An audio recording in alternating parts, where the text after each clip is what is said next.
Здравствуйте, дорогие мои зрители! В этом видео я хотел бы вам сказать о том, как вы можете лечить своего ребеночка или, другими словами, помочь ему выздороветь. Этот метод заключается в внушении, не самовнушении, а во внушении и цветотерапии. То есть вы с помощью цветов радуги будете лечить своего ребенка. Что нам для этого нужно? Нам для этого нужно будет взять цветные краски, акварельные, полусухие краски для рисования. Потом зеркало, бумажку и вторую бумагу для того, чтобы расписать план мероприятий. То есть сделать некоторые записи. Итак, сначала вам нужно будет немножко теорию вспомнить. Что такое радуга? Радуга – это же переломление света нашего, да, вот бесцветного. И 7 цветов получается. Красный, оранжевый, желтый, зеленый, голубой, синий, фиолетовый. Каждый охотник желает знать, где сидит фазан. Такой стишок с первыми буквами. Можно сразу продолжить от первых букв, что это красный, оранжевый, желтый, зеленый. Вот. Мы будем лечить цветами. Как же мы будем создавать цвета? Нам нужно будет взять телефон. У каждого, наверное, есть фонарик, да? Фонарик. И на листочке бумаги разрисовать вот эти вот цвета радуги, 7 цветов радуги. Таким квадратиком. Но я здесь мало нарисовал. Полностью квадрат должен быть закрашен. Здесь в данном случае оранжевый цвет. И вот видите, у нас уже получился прожектор такой. Прожектор, видите? Лечебный прожектор оранжевого цвета. Вот. Мы будем такими цветами лечить своего ребенка. Итак, оранжевый, красный, желтый, зеленый, голубой, синий. Все вот такие вот у вас уже прожекторы должны быть приготовлены, да? Все. Следующий этап. Мы должны подготовиться к внушению, потому что одной только цветотерапии, лечения цветом,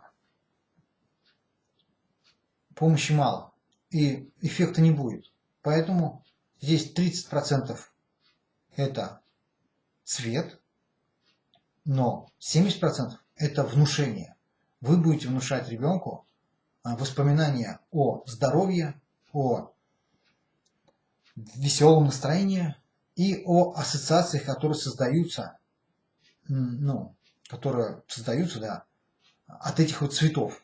Вы должны для этого расписать на бумажке вот эти вот цвета радуги, значит, фотографию в интернете выставить, представить себе, что такое радуга вообще, да? Вот разрисовать, расписать цвета радуги, вот эти 7 цветов. Их надо разделить на 3 группы.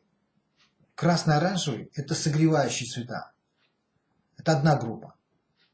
Здесь ассоциации у ребенка какие могут быть? Это жара, потом тепло, костер, например, да? Камин. Но по моим наблюдениям, самый такой подходящий здесь, знаете, это жара. Ребенок, он не как взрослый, он редко, когда вообще там остынет так полностью, стояв где-то там на остановке, прождав какой-нибудь там транспорт, да, или еще что-нибудь такое на улице, он, скорее всего, бегает под наблюдением, взрослых. И поэтому он не замерзнет.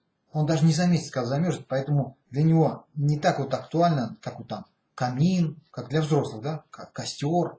Это не так актуально. А вот жара, когда вот он бегает, это, скорее всего, ближе. и когда он веселый, да, вот это вот ближе. Поэтому, значит, ладно, расписали, что именно в вашей семье близко, какие ассоциации вызывает совместные какие-то у вас там случаи были, да, все, расписали. Следующая группа – это желтый-зеленый. Что там ассоциации у вас, какие могут быть? Лето, да, веселое такое настроение. Солнышко мы каким цветом рисуем? Желтым обычно. Все, желтый цвет – это солнышко, радость. Следующая группа – голубой, синий, фиолетовый. Эта группа относится к группе охлаждающих, да? Она здесь вот может вспомниться, как, что у нас может охладить? Купание в каком-нибудь там водоеме, да, речке там, потом зимний какой-нибудь пейзаж, может ведь тоже, как сказать, синий-синий иней, да, там, лег на провода. В принципе, зима же тоже может ассоциироваться с охлаждением, с синий-голубым таким цветом. Вот. Поэтому зимние истории, в которых ребенок себя чувствовал веселым, радостным, здоровым, здесь тоже распишите, какие он истории может с вами вместе вспомнить. Ну, какие у вас уже были. Вот. Везде вот эти вот истории вы уже должны подготовить заранее, потому что во время урока вам будет поздно уже эти истории вспоминать. Итак, что мы делаем?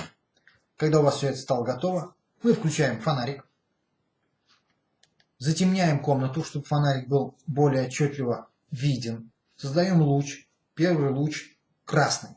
Все.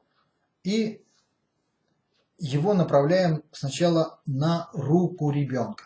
С ребенком нужно, конечно, обращаться не насильственным путем, что не надо так вот его командным таким, что вот сядь, сейчас будем тебя лечить. Чтобы ему сам процесс был в радость. Не надо его насильно заставлять. Здесь должно быть такое, как на сказку похоже быть, понимаете? Вот. Итак, лечение цветом. Вы, в принципе, слово лечение при ребенке тоже не говорите, потому что само слово лечение, оно может ассоциироваться с какими-то кислыми таблетками и с врачами, поэтому вы говорите оздоровление цветом. И ладно. Посадили его рядом с собой и направили на руку. И начинаете эту группу согревающую раскрывать в памяти вот эти истории согревающие. Говорите ребенку: помнишь, как ты был весел, когда тебе было тепло? Ну, например, когда там бегал, в догонялки играл, как ты там весь был разогретый. Помнишь? Да, помню. И вот так же вспомни, как этот луч тебя разогревает. Разогревает также весело и жарко разогревает. Все. Ребенок вспомнил, да? Когда он ответил положительно, что да, вспомнил. Вот так же этот луч весело вас разогревает. Ребеночек разогревает. Все. Теперь перенаправили этот луч на полезную зону, на горлышко. И опять же, вспоминайте историю, ситуацию, когда он себя жарко, весело, счастливо и здорово чувствовал, когда ему было именно жарко и тепло. Ставите перед ним зеркало, чтобы он видел этот свет, который направлен ему на горлышко. Небольшое зеркало, да, он видит, что на горло направляется.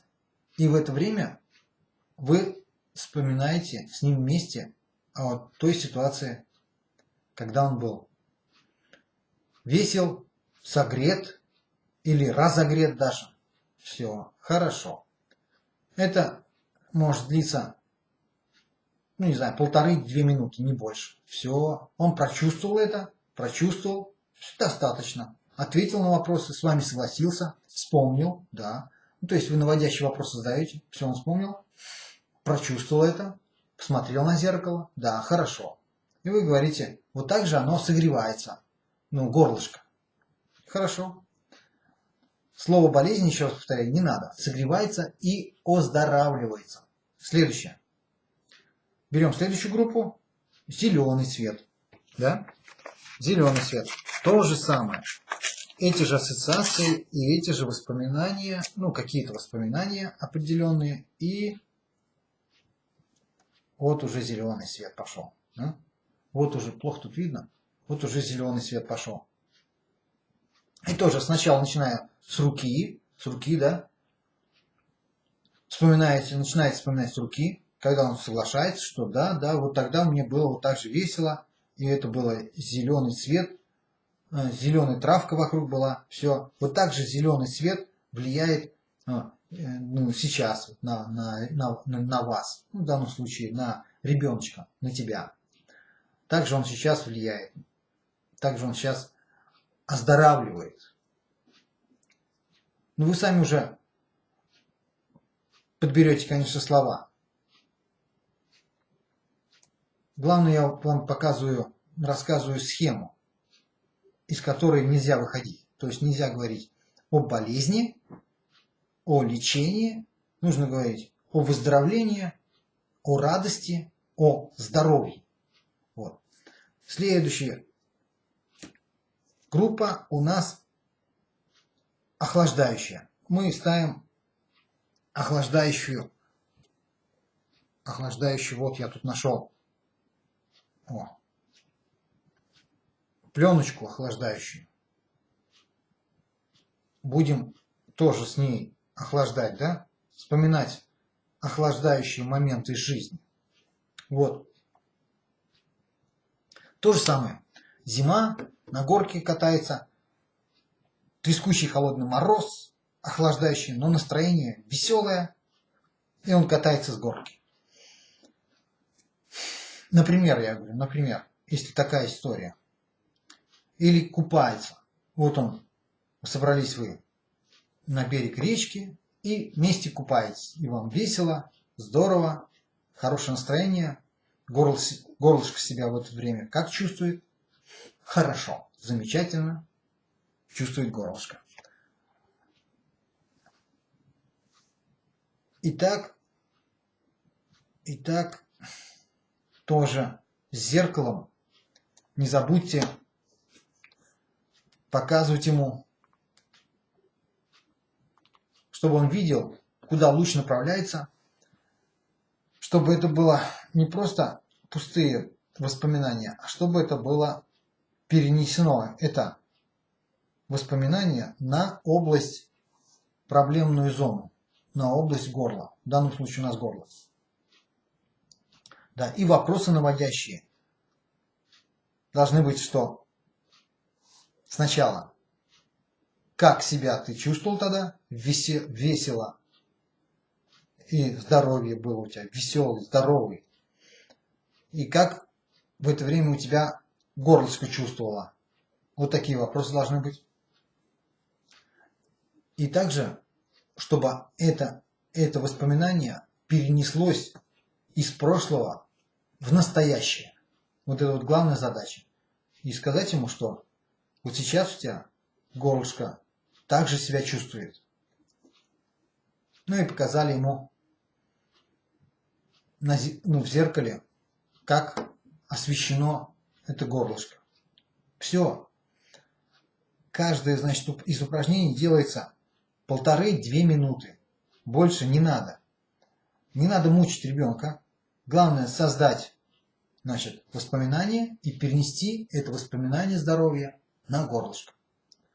Значит, по 3 этим позициям. Все.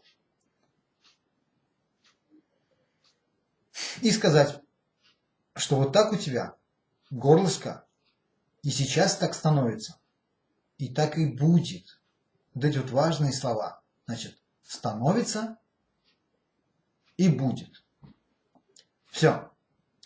После этого прекращаете все это, убираете и даете ему порисовать. Пускай он порисует акварельными красками, посидит в спокойной обстановке, то есть в тишине, то есть займется каким-то таким полезным для себя, таким созерцательным таким трудом. Пускай что-нибудь рисует. Вот. И именно тогда у него будут процессы выздоровления происходить очень быстро. Потому что если после этого самовнушения, вернее внушения, его сразу отвлечь на какие-то повседневные такие дела, как на, не знаю, кушать там, еще что-то, то вот это самовнушение, оно не пройдет. Не самовнушение уже, оно внушение, не пройдет. Поэтому небольшую такую паузу, чтобы это как бы усвоилось, вот это вот ваш такой призыв к здоровью, усвоился, нужно делать паузу. Или вот как вот чайная пауза, или в данном случае пауза акварельная, с красками. Небольшая такая пауза. Вот так. Ну, на этом все. Пользуйтесь этим методом. Учите других, близких. У вас получится. Ставьте лайки. Подписывайтесь на мой канал. И пока.